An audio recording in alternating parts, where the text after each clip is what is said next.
के लाई हूं और उससे ज्यादा असलियत यहां पर उनकी दिख रही है।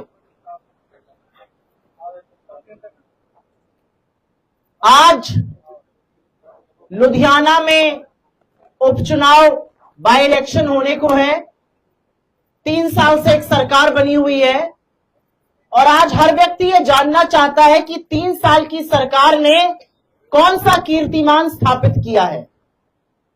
आज आप जहां जाइए पंजाब में 4-5 मुद्दे मुख्यता से उठाए जाते हैं और मैं उन्हीं 4-5 मुद्दों को टच करूंगी और उसके बाद आपके सवालों का अपने वरिष्ठ सहयोगी प्रगट सिंह जी और अमर सिंह जी आने वाले हैं, वो लोग भी थोड़ा बोलेंगे, उसके बाद हम लोग आपका सवाल लेंगे।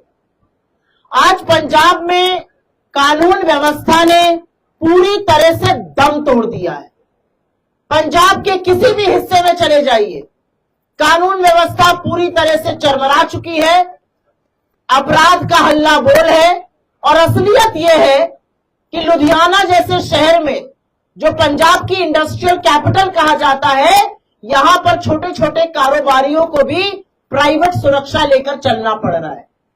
फिरौती मांगना, धमकी देना, फिरौती के नाम पर हत्या कर देना आम बात हो गई है। और पूरी जिम्मेदारी से कहती हूं, जो घटना अभी थोड़े दिनों पहले अमृतसर के पास के छोटे से कस्बे से आई, वो दिखाती है कि कैसे सरकार, प्रशासन और पुलिस आंखें मूंद कर लोगों की हत्या हो जाने दे रही है फिरौती के नाम पर, लेकिन कानून व्यवस्था सुधरने का नाम नहीं ले रही। असलियत यह है कि यह सरकार 3 साल पहले बनी थी, बड़े बड़े वादे किए थे, बड़े बड़े दावे किए थे, लेकिन 3 साल बाद आज जब एक उपचुनाव के मुहाने पर हम खड़े हैं तो वो वादे और दावे बिल्कुल किताबी लगते हैं। किसी ने खूब कहा है, तुम्हारी फाइलों में गांव का मौसम गुलाबी है, मगर ये आंकड़े झूठे और ये दावे किताबी है। बात शुरू हुई थी शिक्षा की क्रांति से। जो फर्जीवाड़ा दिल्ली में किया गया, उससे बड़ा फर्जीवाड़ा पंजाब में किया गया। नॉर्मल स्कूल्स को पेंट कर कर मुख्यमंत्री की और अरविंद केजरीवाल जी की फोटो जरूर छाप दी गई दीवारों पर। अच्छे खासे नॉर्मल स्कूल्स को स्कूल ऑफ एक्सीलेंस और मिलेनियम स्कूल्स और तमाम जगह कहना जाने लगा, लेकिन असलियत यह है कि पंजाब के स्कूल में मास्टर नहीं है। बात हुई शिक्षा की, और मैं दिल्ली से आती हूं तो मैं जानती हूं कि मोहल्ला क्लिनिक में दिल्ली में कुत्ते लौट रहे थे और उसी के चलते आम आदमी पार्टी की सरकार की रवानगी हुई है। पंजाब में भी ऐसा किया गया।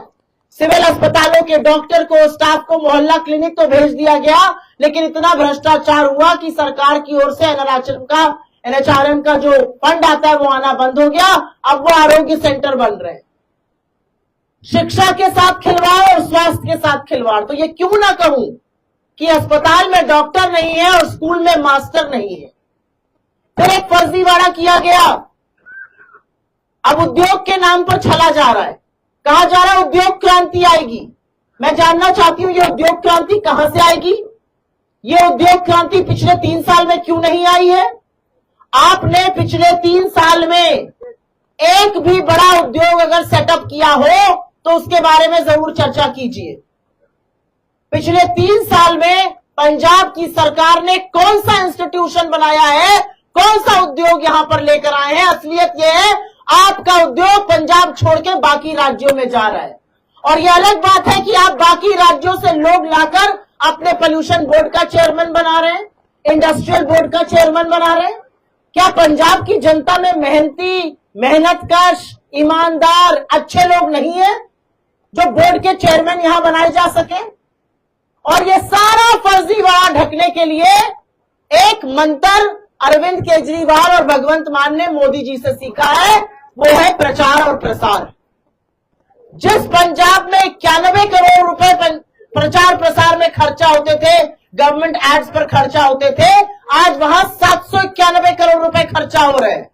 कहां से पैसा आ रहा है, कहां से ये पैसा बरस रहा है, ये लोग जानना चाहते हैं। मैं सुबह लुधियाना स्टेशन पर उतरी और जब तक हम इस स्थल पे आए या एक जगह और गए, हमने सिर्फ और सिर्फ आम आदमी पार्टी की होर्डिंग देखी। प्रचार प्रसार एक आदमी की फोटो छापकर उसकी छवि सुधारने के लिए किया जा रहा है। और अगर निष्पक्ष पत्रकार आप जैसे कुछ लोग खड़े होकर सवाल पूछते हैं तो आपके खिलाफ सीआईडी से लेकर पुलिस की रेड कर दी जाती है।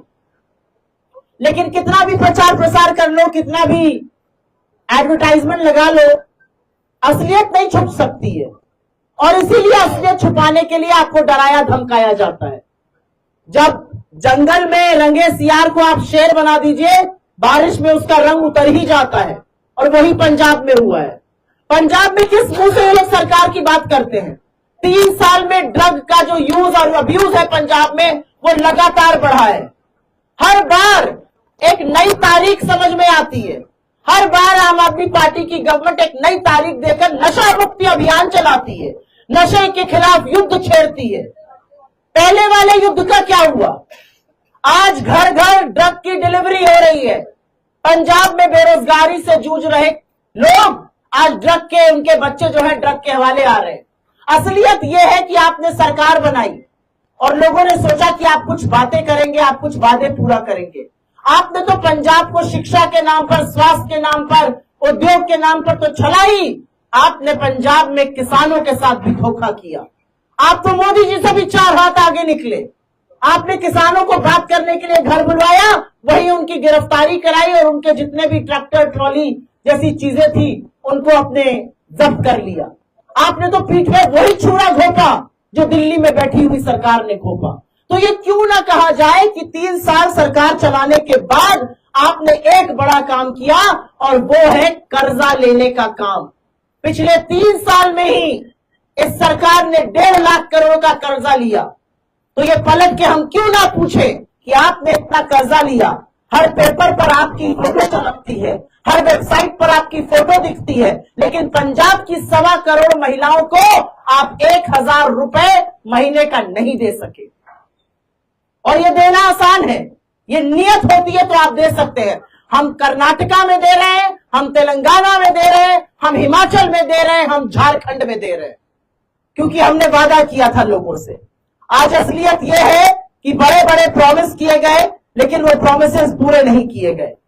आज असलियत यह है कि अपनी सत्ता को संवारने के लिए एक ऐसे कैंडिडेट को उतारा गया है जो राज्यसभा सदस्य है। क्या पंजाब में आम आदमी पार्टी के पास लुधियाना वेस्ट में एक ऐसा कैंडिडेट नहीं था जिसको वो एमएलए का टिकट दे सके? ये पंजाब का बच्चा बच्चा जानता है। ये इसलिए किया जा रहा है क्योंकि किसी तरह से जुगत बढ़ाकर, किसी तरह से प्रशासन और पुलिस के दम पर इस चुनाव को चुराया जा सके और अरविंद केजरीवाल जी खुद राज्यसभा पहुंच सके। ये सवाल आपके हैं जो मैं इस मंच से आपके इसके माध्यम से पूछ रही हूं। आज असलियत यह है कि पुलिस और प्रशासन के बल पर लोगों को डराया धमकाया जा रहा है। एक ऐसे व्यक्ति को लाया गया है, ये सोचकर लाया गया है कि अगर वो जीत गए, लेकिन वो जीतेंगे नहीं। असलियत यह है कि पंजाब में कांग्रेस मुस्तैदी से खड़ी है, मुस्तैदी से सवाल पूछ रही है। हमारे बहुत सारे कामों का श्रेय जब आम आदमी पार्टी लेती है, उसका पर्दाफाश करने के लिए अमर सिंह जी, प्रगट सिंह जी हैं, वो आपसे बात करेंगे। लेकिन 3 साल बाद, जब सत्ता चलाने के बाद आज एक उपचुनाव हो रहा है, तो इस सरकार के पास अपने बताए हुए काम गिनाने का एक भी काम नहीं है। इसी मोड़ पर मैंने एक होर्डिंग लगी देखी और उस होर्डिंग में यहां के कैंडिडेट की फोटो के साथ लगा है 18 महीने में आपका जबरदस्त विकास कर दूंगा। 18 महीने में विकास करने की बात कर रहे हैं। 36 महीने में क्या किया आम आदमी पार्टी की सरकार ने पंजाब में? आपने दिल्ली का एक फर्जी मॉडल दिखाया, आपने उस दिल्ली के फर्जी मॉडल पर पंजाब में सरकार तो बना ली, लेकिन मैं ये दावे के साथ कह सकती हूं, यही नहीं, आने वाले विधानसभा चुनाव में भी जनता समझ चुकी है, जनता जानती है उनके सुख दुख का साथी कौन है, जनता जानती है फर्जीवाड़ा कौन कर रहा है। जनता ये भी समझती है कि यहाँ के मुख्यमंत्री, यहाँ के प्रशासन, यहाँ की पुलिस, यहाँ की सरकार को कौन कठपुतली की तरह से बैठकर बाहर से चला रहा है, और इसका बिल्कुल वाजिब जवाब जनता देगी। मैं 2 शब्द अपने यहाँ के कैंडिडेट ब्रजभूषण आशु जी के लिए जरूर बोलना चाहती हूँ। हमारे कर्मठ कार्यकर्ता हैं, कांग्रेस में जमीनी स्तर की राजनीति से ऊपर आए हैं, चुनाव लड़ रहे हैं और हम सब उनके साथ मुस्तैदी से खड़े हैं। आपके माध्यम से उनके लिए वोट की अपील करने आई हूं। आपके सुख दुख के साथ ही रहेंगे। और एक ये जो वाहियात बात आम आदमी पार्टी की सरकार कह रही है और खुद अरविंद केजरीवाल जी कह रहे हैं कि कोई और आएगा तो काम नहीं करेगा या करने नहीं दिया जाएगा। लोकतंत्र में एक चुना हुआ सांसद या चुना हुआ विधायक, चाहे वो सत्ता पक्ष का हो या विपक्ष का हो, वो एक बराबर होता है। उसको हक है अपनी जनता के लिए काम करने का। लोकतंत्र में अगर कोई ये हेकड़ी दिखाता है, लोकतंत्र में कोई अगर इस तरह की धमकी देता है, वो महा अलोकतांत्रिक काम कर रहा है और इसका जवाब जनता आपको खुद देगी।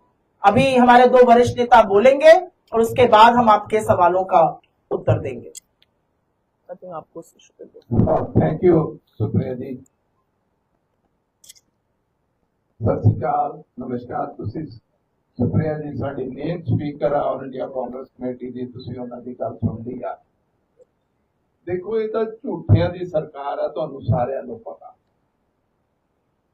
नवा मॉडल मैं बार बार कहना हुंदा कि यार एजुकेशन मिनिस्टर साडे नाल रहे आ बैठे आ प्रगट जी, इन्होंने कोई एक स्कूल नवा बनाया सारे पंजाब च? ऐ करो इन्हां नूं दिखा दिओ, आ साडे सिक्ख्या मंत्री बैठे, एक स्कूल बनाया हो, एक हस्पताल बनाया होवे।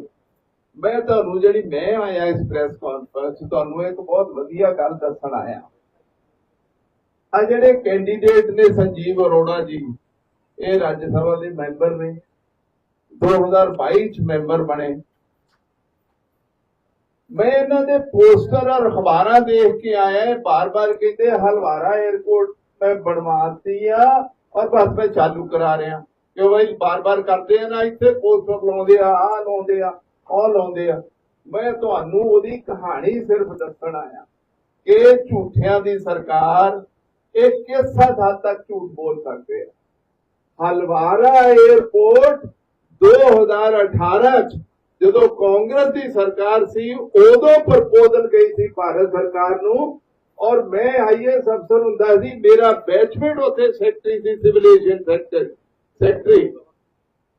मैं उहदे तो सैंक्शन करा के लिया सी एदी सारी जमीन दी एक्विजिशन, एदी सड़क अप्रोच रोड, एदा दीवार, एदा मेन बिल्डिंग का उद्घाटन और डॉक्टर अमर सिंह ने किया। मैं तुहानू हुणे फोटोआं वंडूंगा कि मैं उद्घाटन कर रहा पर्सनली, दूसरा नहीं कोई आदमी।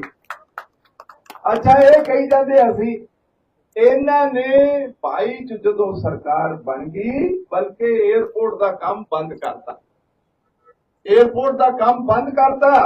मैं उदों ज्योतिराज सिंधिया जी मिनिस्टर हुंदे सी, उन्हां दी चिट्ठी मैं तुहानू दूंगा, उन्हां दा जवाब आया। मैं उन्होंने कहा कि इन्होंने बनाना नहीं आ, क्योंकि साडी सरकार ने शुरू किया सी। तुसी ऐ करो, जिहड़े 10-20-30 करोड़ रुपया लगन वाला केंद्र सरकार तो कर दो। उन्होंने इन्हों कहा सरकार नूं, मुख्यमंत्री जी नूं, सारिआं नूं उन्होंने कहा भाई तुसी ऐ करो, साफ साफ करके सानू वापस भेज दो, असीं बनावांगे। फिर इन्हों लग्या यार ये तो केंद्र सरकार या डॉक्टर अमर सिंह क्रेडिट ले जूगा, ते फिर काम शुरू किया। अजे तक ठक ठक ठक ठक चली जा रहा। 22 जो मैं जनवरी च उद्घाटन किया, सिर्फ 6 तो 9 महीने का काम सी, 3.25 साल हो गए अजे तक पूरा नहीं किया। रोज कहते फ्लाइट आ जाऊगी। अरे वो मीटिंगां तो मैं लेना मिनिस्टर नाल, मैं चेयरमैन है इस एयरपोर्ट अथॉरिटी का, जिहड़ी ओहदी कमेटी बनी हुई आ। अरोड़ा साहब कितों आ गए? वो चेयरमैन अमरिंदर सिंह राजा वड़ेंगा, असीं दोवें जणे हैगे लोक सभा के मैंबर, उहदे चेयरमैन नहीं जे कमेटी दे। इस करके मैं तुहानू ये दसना चाहुंदा भाई ये तो हर काम झूठ बोलदे आ, इहदा दा काम ही झूठा वा। आ सारे कागज मैं तुहानू दूंगा, इहदे तो अंदाजा ला लियो कि इन्हां नाल हलवारा एयरपोर्ट का इन्हां नाल की संबंध आ। इस सरकार नाल संजीव अरोड़ा नाल कोई संबंध नहीं आ, कांग्रेस सरकार ने कराया। मैं डॉक्टर अमर सिंह बैठा तुहाडे सामने, लोक सभा का फतेहगढ़ साहब का मैंबर, सारे काम केंद्र सरकार तो मैं कराया और ये फ्लाइटा भी मैं ही शुरू कराऊंगा। इन्हां दी सरकार च शुरू भी नहीं होणियां, ये भी मैं तुहानू दस देना हैगा।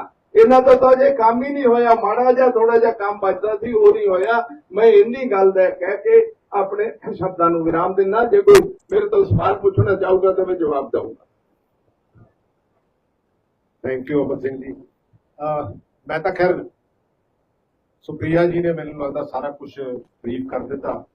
असली गल है कि ਹਰ ਹਫ਼ਤੇ ਤੁਹਾਨੂੰ ਇੱਕ ਨਵਾਂ ਬੋਰਡ ਜ਼ਰੂਰ ਮਿਲਦਾ ਹੋਣਾ। ਇਹ ਕੰਮ ਦੀ ਰਫ਼ਤਾਰ ਪਹਿਲਾਂ ਕਹਿੰਦੇ ਸੀ ਦੁੱਗਣੀ, ਫਿਰ ਜਦੋਂ ਹਫ਼ਤਾ ਕੁ ਲੰਘ ਗਿਆ ਫਿਰ ਕਹਿੰਦੇ ਤਿੱਗਣੀ ਹੋ ਜਾਣੀ ਆ, ਫਿਰ ਕਹਿੰਦੇ ਚੌਗਣੀ ਹੋ ਜਾਣੀ ਆ, ਕਿਉਂਕਿ ਪੋਸਟਰ ਰੋਜ਼ ਬਦਲਦੇ ਆ। ਲੇਕਿਨ ਮੈਨੂੰ ਇਹ ਨਹੀਂ ਸਮਝ ਆਈ ਵੀ ਪਿਛਲੇ 3.5 ਸਾਲ ਦੇ ਵਿੱਚ ਇਹਨਾਂ ਨੇ ਕੀਤਾ ਕੀ ਆ।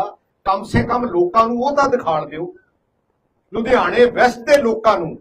ਲੇਕਿਨ ਜੇ ਆਸ਼ੂ ਨਾਲ ਕੰਪੈਰੀਜ਼ਨ ਕਰੀਏ, ਮੈਨੂੰ ਲੱਗਦਾ ਪਿਛਲੇ 5 ਸਾਲਾਂ 'ਚ ਜਿੰਨੇ ਇੱਥੇ RUB ਬਣੇ ਆ, ਜਿੰਨੇ ਇੱਥੇ ਫਲਾਈਓਵਰ ਬਣੇ ਆ, ਜਿੰਨੇ ਮੈਨੂੰ ਲੱਗਦਾ ਇੱਥੇ ਪਾਰਕਾਂ ਬਣੀਆਂ, ਜੋ ਵੀ ਇੱਥੇ ਤਰੱਕੀ ਹੋਈ ਆ, ਸਾਰੀ ਤੇ ਸਾਰੀ ਆਸ਼ੂ ਕਰਕੇ ਹੋਈ ਆ। ਅਦਰਵਾਈਜ਼ ਇਹ ਕੀ ਕਰਦੇ ਆ, ਇਹ ਕਰੈਕਟਰ ਅਸੈਸੀਨੇਸ਼ਨ ਕਰਦੇ ਆ, ਹੋਰ ਕੁਝ ਨਹੀਂ ਕਰਦੇ। ਇਹਨਾਂ ਦਾ ਤੁਸੀਂ ਮੋਡਸ ਆਪਰੈਂਡੀ ਸਮਝੋਗੇ ਇਹ ਸਿਰਫ ਤੇ ਸਿਰਫ। ਔਰ ਦੂਸਰੀ ਗੱਲ ਇਹ ਵੀ ਕਰਦੇ ਆ, ਨਾਲ ਆਪਣਾ ਵੀ ਇੱਕ ਅੱਧਾ ਬੱਕਰਾ ਨਾਲ ਛਿੜਕਾ ਲੈਂਦੇ ਆ। ਉਹਨੂੰ ਫਿਰ ਕਮਲਾ ਜਾਂ ਇਹਨਾਂ ਨੂੰ ਕਿਸੇ ਤੇ ਯਕੀਨ ਨਹੀਂ ਆ। ਕੇਜਰੀਵਾਲ ਨੂੰ ਨਾ ਬਿਊਰੋਕ੍ਰੇਸੀ ਤੇ ਯਕੀਨ ਆ, ਨਾ ਇਹਨੂੰ ਆਪਣੇ MLAs ਤੇ ਯਕੀਨ ਆ, ਈਵਨ ਨਾ ਇਹਨਾਂ ਨੂੰ ਆਪਣੇ ਜਿਹੜੇ ਦਿੱਲੀ ਵਾਲੇ ਬੰਦੇ ਆ ਸੁਪ੍ਰਿਆ ਜੀ, ਇਹਨਾਂ ਨੂੰ ਉਹਨਾਂ ਤੇ ਵੀ ਯਕੀਨ ਨਹੀਂ ਆ। ਉਹ ਇਸ ਕਰਕੇ ਸਭ ਤੋਂ ਪਹਿਲਾਂ ਪੰਜਾਬ ਦੇ ਵਿੱਚ ਤੁਹਾਨੂੰ ਪਤਾ ਕੌਣ ਸੀਗਾ ਇੱਥੇ ਦਾ ਇੰਚਾਰਜ? ਦੁਰਗੇਸ਼ ਪਾਠਕ ਤੇ ਸੰਜੇ ਸਿੰਘ। ਅੱਜ ਉਹ ਇੱਥੇ ਦਿਸਣਗੇ ਨਹੀਂ, ਸਿਰਫ ਫੋਨ ਆਫ ਕਰਦੇ ਆ ਤੇ ਚਲੇ ਜਾਂਦੇ ਆ। ਉਹਦੇ ਤੋਂ ਬਾਅਦ ਰਾਘਵ ਚੱਡਾ। ਅੱਜ ਕੱਲ ਮੇਰਾ ਖਿਆਲ ਹੈ ਯੂਰਪ ਦੇ ਵਿੱਚ ਕਿਤੇ ਟੈਨਿਸ ਟੂਨਿਸ ਜ਼ਿਆਦਾ ਦੇਖਦਾ, ਫ੍ਰੈਂਚ ਓਪਨ, ਤੇ ਮੈਨੂੰ ਨਹੀਂ ਲੱਗਦਾ ਕਿ ਪਿਛਲੇ 6 ਮਹੀਨੇ 'ਚ ਉਹਦਾ ਕਿਤੇ ਅਕਾਊਂਟਸ, ਜਿਹੜਾ WhatsApp ਅਕਾਊਂਟ ਜਾਂ ਦੂਸਰੇ ਸਾਰੇ ਚੈਨਲਸ ਹੈਗੇ ਆ, ਉਹਨੇ ਕਿਤੇ ਪੰਜਾਬ ਬਾਰੇ ਟਵੀਟ ਵੀ ਕੀਤਾ ਹੋਵੇ। ਉਹਦੇ ਤੋਂ ਬਾਅਦ ਆਇਆ ਸੰਦੀਪ ਪਾਠਕ, ਉਹ ਹੈ ਨਹੀਂ ਅੱਜ ਕੱਲ। ਅੱਜ ਕੱਲ ਤੁਹਾਨੂੰ ਪਤਾ ਇੱਥੇ ਦਾ ਐਕਸ ਆਫੀਸ਼ੀਓ ਚੀਫ ਮਿਨਿਸਟਰ ਕੌਣ ਹੈ? ਉੱਥੇ ਕਮਰਾ ਨੰਬਰ 2 ਦੇ ਵਿੱਚ ਸਰਕਟ ਹਾਊਸ ਦੇ ਵਿੱਚ ਬੈਠਦਾ ਦੀਪਕ ਚੌਹਾਨ। ਅਸਲੀ ਗੱਲ ਹੈ ਭਗਵੰਤ ਮਾਨ ਚੀਫ ਮਿਨਿਸਟਰ ਨਹੀਂ ਹੈ ਇਸ ਸਟੇਟ ਦਾ, ਉਹ ਤਾਂ ਇੱਕ ਕਠਪੁਤਲੀ ਆ। ਮੈਨੂੰ ਲੱਗਦਾ ਕਠਪੁਤਲੀ ਵੀ ਮਾੜਾ ਮੋਟਾ ਕਿਤੇ ਉਹਦੀਆਂ ਵੀ ਤਾਰਾਂ ਤੂਰਾਂ ਕਿਤੇ ਨਾ ਕਿਤੇ ਅੜ ਜਾਂਦੀਆਂ, ਇਹਦੀਆਂ ਉਹ ਵੀ ਨਹੀਂ ਅੜਦੀਆਂ। ਅੱਜ ਇਹ ਹਾਲਾਤ ਹੈ ਪੰਜਾਬ ਦੇ। ਸੋ ਇਸ ਕਰਕੇ ਇਹ ਸਿਰਫ ਤੇ ਸਿਰਫ ਕਿਉਂਕਿ ਸੋਸ਼ਲ ਮੀਡੀਆ ਦੀ ਪਾਰਟੀ ਸੀ, ਸੋਸ਼ਲ ਮੀਡੀਆ ਨੂੰ ਚਲਾਉਣਾ ਤੇ ਉਹਨੂੰ ਮਲਟੀਪਲਾਈ ਕਰਨਾ ਔਰ ਪਬਲਿਕ ਦੇ ਵਿੱਚ ਅਸਲ ਇਸ਼ੂਜ਼ ਨੂੰ ਆਉਣ ਹੀ ਨਾ ਦੇਣਾ। ਮੈਨੂੰ ਨਹੀਂ ਲੱਗਦਾ, ਕਿਉਂਕਿ ਤੁਹਾਡੇ ਚੋਂ ਕੁਝ ਨੌਜਵਾਨ ਜਿਹੜੇ ਆ, ਅਸਲੀ ਗੱਲ ਹੈ ਹਜੇ ਵੀ ਖੜੇ ਆ ਪੰਜਾਬ ਨਾਲ। ਮੈਂ ਪੱਤਰਕਾਰਾਂ ਦੀ ਨਹੀਂ ਗੱਲ ਕਰਦਾ, ਸੱਚੀ ਗੱਲ ਹੈ। ਜੋ ਮੀਡੀਆ ਹਾਊਸਸ ਦਾ ਇਹਨਾਂ ਨੇ ਹਾਲ ਕੀਤਾ, ਡੈਮੋਕ੍ਰੇਸੀ ਦਾ ਜਿਹੜਾ 4th ਪਿਲਰ ਹੈ, ਜਿਹਨੇ ਤਿੰਨੇ ਪਿਲਰਸ ਨੂੰ ਲੋਕਾਂ ਦੇ ਵਿੱਚ ਲੈ ਕੇ ਆਉਣਾ ਹੁੰਦਾ ਕਿ ਹਾਂ ਵੀ ਅਸਲੀ ਗੱਲ ਹੈ ਕਿਹੜੀ ਧਿਰ ਕਿੱਦਾਂ ਕੰਮ ਕਰਦੀ ਆ, ਉਹਨਾਂ ਦਾ ਵੀ ਇਹਨਾਂ ਨੇ ਗਲਾ ਘੁੱਟ ਦਿੱਤਾ। ਔਰ ਜੇ ਕੋਈ RTI ਐਕਟਿਵਿਸਟ ਜਾਂ ਕੋਈ ਪੱਤਰਕਾਰ ਜਾਂ ਨੌਜਵਾਨ ਜਿਹੜੇ ਆ ਉਹ ਚੰਗਾ ਕੰਮ ਕਰਨ ਦੀ ਕੋਸ਼ਿਸ਼ ਕਰਦੇ ਆ, ਉਹਨਾਂ ਤੇ ਪਰਚੇ ਦਰਜ ਕਰਦੇ ਆ। ਪੁਲਿਸ ਸਟੇਟ ਬਣਾ ਕੇ ਰੱਖਤਾ ਇਹਨਾਂ ਲੋਕਾਂ ਨੇ। ਔਰ ਇੱਕ ਹੋਰ ਮੈਂ ਤੁਹਾਡੇ ਨਾਲ ਗੱਲ ਸਾਂਝੀ ਕਰਨੀ ਚਾਹੁੰਦਾ, ਆ ਪਿਛਲੇ ਸਮੇਂ 'ਚ ਜਿੰਨੇ ਵੀ ਪੁਲਿਸ ਆਫੀਸਰ ਸਸਪੈਂਡ ਕੀਤੇ ਆ, ਸਾਰੇ ਪੰਜਾਬੀ ਸੀ ਤੇ ਸਾਰੇ ਸਿੱਖ, ਔਰ ਆਪਣੀ ਗਲਤੀ ਨਹੀਂ ਮੰਨਦੇ। ਅੱਜ ਜਿੱਦਣ ਇਹਨਾਂ ਨੇ ਨੋਟਿਸ ਦਵਾਇਆ SSP ਲੁਧਿਆਣਾ ਤੋਂ, ਤੁਹਾਨੂੰ ਲੱਗਦਾ ਕਿਸੇ ਨੂੰ ਵੀ ਕੋਈ SHO ਵੀ ਨੋਟਿਸ ਦੇ ਦੇਵੇ ਇਹੋ ਜੀ ਸੈਂਸਿਟਿਵ ਸਿਚੁਏਸ਼ਨ ਦੇ ਵਿੱਚ? ਪਹਿਲਾਂ ਨੋਟਿਸ ਦਵਾਇਆ ਕਿਉਂਕਿ ਇਹਨਾਂ ਦਾ ਰੋਜ਼ 11 ਵਜੇ ਇੱਕ ਸਰਵੇ ਰਿਪੋਰਟ ਆਉਂਦੀ ਆ, ਉਹਦੇ ਵਿੱਚ ਅਸਲੀ ਗੱਲ ਹੈ ਕਿ ਸਾਰਾ ਕੁਝ ਹੀ ਉਲਟਾ ਪੈ ਗਿਆ। ਇਹਨਾਂ ਨੂੰ ਹੋਰ ਕੋਈ ਬਹਾਨਾ ਨਹੀਂ ਲੱਭਿਆ। ਫਿਰ ਇਹਨੀ ਉਹ ਸ਼ਰੀਫ SSP, ਮੈਂ ਕਹਿੰਦਾ ਸ਼ਰੀਫ SSP ਇਸ ਕਰਕੇ ਕਹਿ ਰਿਹਾ ਕਿ ਉਹਦੇ ਤੇ ਕਿਤੇ ਪਲੋਟਿੰਗ ਨਹੀਂ ਅੱਜ ਤੱਕ ਮੈਂ ਉਸ ਪੁਲਿਸ ਅਫਸਰ ਤੇ ਦੇਖੀ। ਅੱਜ ਇਹਨਾਂ ਨੂੰ ਨਾ ਪੁਲਿਸ ਤੇ ਯਕੀਨ ਹੈ, ਨਾ ਸਿਰਫ ਸਿਲੈਕਟਡ ਲੋਕ ਹੈ, ਨਾ ਇਹਨਾਂ ਨੂੰ ਬਿਊਰੋਕ੍ਰੇਸੀ ਤੇ ਯਕੀਨ ਹੈ। ਔਰ ਮੈਂ ਬਿਊਰੋਕਰੈਟਸ ਨੂੰ ਔਰ ਪੁਲਿਸ ਅਫਸਰ ਨੂੰ ਕਹਿੰਦਾ, ਤੁਸੀਂ ਆਪਣੀਆਂ ਲੱਤਾਂ ਤੇ ਭਾਰ ਝੱਲਿਓ, ਇਹਨਾਂ ਨੇ ਤੁਹਾਡੇ ਨਾਲ ਨਹੀਂ ਖੜੇ ਹੋਣਾ।